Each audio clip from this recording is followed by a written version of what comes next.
Mondiale de l'enfant africain, vous le savez, cette journée est célébrée en mémoire du 16 juin 1976 à Soweto. Rappelez-vous, des étudiants et élèves s'étaient soulevés pour demander de meilleures conditions d'études. Mais cependant, aujourd'hui en Guinée, le constat reste alarmant malgré les efforts consentis. Et pour parler justement de la célébration de cette journée et faire l'état des lieux de la promotion et de la protection des enfants en Guinée, nous avons en direct Adonis Bio Kondiano, président de l'ONG Child Friends. Kondiano, bonsoir et bienvenue. Bonsoir, FM. Bonsoir à tous les enfants du monde, de la Guinée et partout d'ailleurs.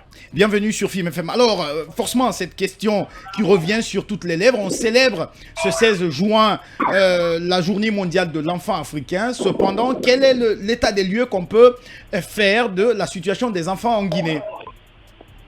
Bon, un constat très lamentable. D'abord, je profite de votre antenne encore une fois de plus pour dire d'abord bonne fête à tous les enfants.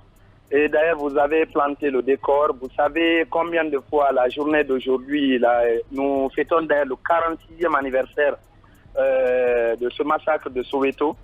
Alors, une journée instituée en mémoire de tous les enfants africains.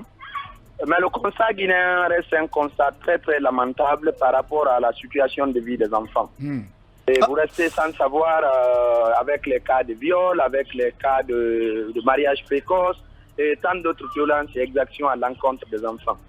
Et donc c'est l'occasion pour nous d'ailleurs aujourd'hui de dénoncer toutes ces exactions pour donner un sens et une dignité à tous les enfants. Vous pouvez même constater un peu, je suis dans l'euphorie un peu de la joie, oui, avec déjà les enfants, et depuis ce matin nous sommes en train de fêter.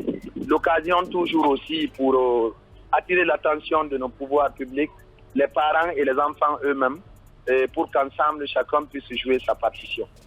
Et qu'est-ce qui est fait pratiquement dans ce sens, justement pour attirer l'attention des uns et des autres quant à leur responsabilité pour changer la situation que vous décrivez, monsieur? Au regard de tous les discours, de toutes les sensibilisations, de tout ce que nous faisons sur le terrain, aujourd'hui, nous avions mis l'occasion à profit encore une fois de plus d'appuyer les victimes de viol. Et vous connaissez aujourd'hui, le phénomène a pris une proportion très très inquiétante. Se référant un peu des statistiques de l'année dernière où on a pu traiter 206 cas, et cette année déjà nous sommes à 373 cas. Alors c'est un tableau qu'on a dépeint vraiment et qui donne froid dans le dos. Ce matin nous étions avec quelques victimes et tout à l'heure nous sommes avec les enfants de quelques orphelinats, également les enfants démunis et de certaines familles. Alors l'occasion pour leur redonner le sourire et partager quand même le gâteau d'anniversaire en connivence avec eux. Et également nous comptons tout au long d'ailleurs de ce mois de l'enfant déposer un mémo les jours à venir au niveau du CNT, un mémo dans lequel nous avions pu lister un certain nombre de recommandations. Lesquelles par exemple? Les recommandations fortes liées par rapport au phénomène du viol, bien sûr. Parce qu'en fait, au sein de notre ONG Child Friends Guinée, tout ce mois de l'enfant, nous avions mis l'occasion à profit pour uniquement parler du viol, uniquement le viol. Voilà, donc les premières actions consistaient à faire le plaidoyer, un plaidoyer politico-administratif à l'endroit du président de la République jusqu'au dernier chef du village. Vous insistez sur les cas de viol, donc les violences que subissent, sexuelles que subissent des enfants, notamment des filles. Mais quand on revient à l'origine de cette journée, c'était plutôt une revendication politique. Que pensez-vous justement des droits politiques des enfants guinéens? Parce que on se rappelle que ces dernières années et même sous le mois passé, il y a un enfant qui a été tiré dessus, oui, dans le cadre des manifestations. Que faites-vous dans ce registre-là aussi? Oui, et pour compléter rapidement la question. Allez-y. Bien, je vais vous rappeler un principe tout simple. Nous, en tant qu'ONG, nous n'avions pas ce droit de répression. Alors, nous travaillons toujours avec nos anciennes approches, c'est-à-dire une approche pédagogique de dire aux parents, ce que vous faites est bien, n'est pas bien. À l'endroit de l'État, s'il vous plaît, ce que vous faites est bien, c'est pas bien. à l'endroit de notre appareil judiciaire, durcir le ton d'ailleurs en leur direction. En fait, pour revenir un peu à votre question, déjà par rapport au cas du jeune qui a été tué, aussitôt le lendemain, nous avions essayé de faire un mémo qu'on a déposé au niveau du tribunal pour enfants. Première chose. Deuxième chose, nous continuons à faire le suivi par rapport à toutes ces plaintes, c'est-à-dire à l'endroit, en direction bien sûr, c'est-à-dire...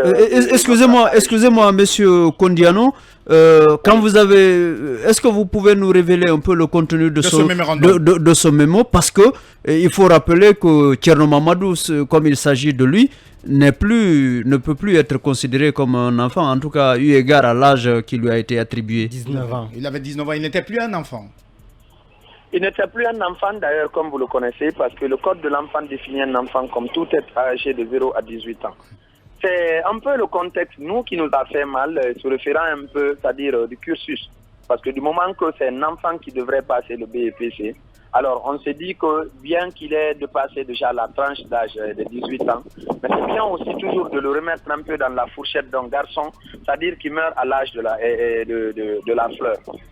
Alors, dans le mémo, c'est-à-dire du moment que d'abord le procureur Charles Ourette lui-même tout de suite s'est saisi du dossier, nous en tant qu'activistes des droits humains, des droits de l'enfant, aussi on ne pouvait pas rester indifférents.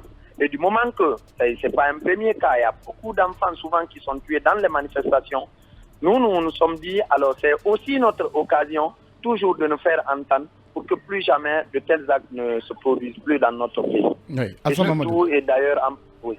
Oui, M. Kondiano, vous avez tout à l'heure parlé du tribunal pour enfants. Aujourd'hui, cette juridiction traverse une période assez compliquée et c'est un tribunal qui n'a pas de locaux. Il y a eu une sorte de grève latente qui est là. Et est-ce que vous avez cherché à faire face à cette situation pour justement régler ce problème qui préoccupe aussi parce qu'il s'agit bien des enfants et des mineurs? Absolument. En connivence avec les autres ONG partenaires, nous avions attiré dans un passé récent l'attention de Monsieur le ministre de la Justice et Garde des Sceaux, alors pour que cette situation soit prise vraiment au sérieux.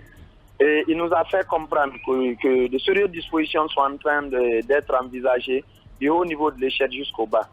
Et nous restons quand même optimistes quant à sa décision de pouvoir régler tous ces manquements à l'interne. Parce qu'il faut se dire clair, aujourd'hui nous sommes dans un pays où le droit de manière globale est méconnu, surtout d'ailleurs le droit de l'enfant.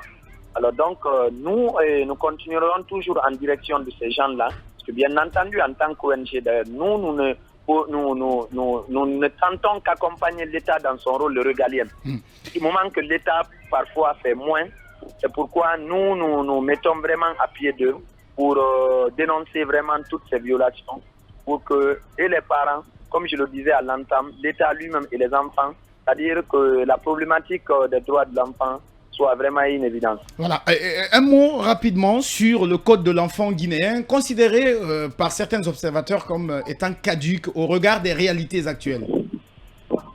Caduque au regard des réalités actuelles, d'abord il faut se dire vrai. Nous avions un ministère qui est totalement fantôme. C'est vrai que ça fait mal aux gens, ça dit mais on ne va pas se leurrer la face. Quel ministère? Action sociale? Oui, le ministère de l'Action sociale. Ouais. On a un ministère qui ne se bouge pas, qui est totalement fantôme, il faut se dire vrai. Alors, revenons un peu par rapport au code de l'enfant. Je pense que de sérieuses dispositions également avaient été envisagées récemment pour sa révision. Mais le problème, c'est que c'est l'impunité aujourd'hui qui gangrène carrément notre société. Et en ce sens, nous restons très optimistes quant à l'arrivée de ces nouvelles autorités, que les textes en la matière pourront être respectés. Et que toutes ces violations en direction de ces enfants-là, c'est-à-dire que chacun pourra jouer sa partition. Bien entendu, la Guinée étant d'ailleurs le 14e pays à ratifier la dite convention, il faut se dire vrai qu'aujourd'hui, il faut qu'on essaie de prendre la situation à bras le corps. Merci donc à vous, Adonis Bio Kondiano, président de l'ONG Child Friends Guinée. Merci et portez-vous bien. Merci bien, merci. Allez, bonne soirée. Ceci nous amène donc à notre pause publicitaire et info. Derrière, Talk Politique continue avec notre invité du FNDC.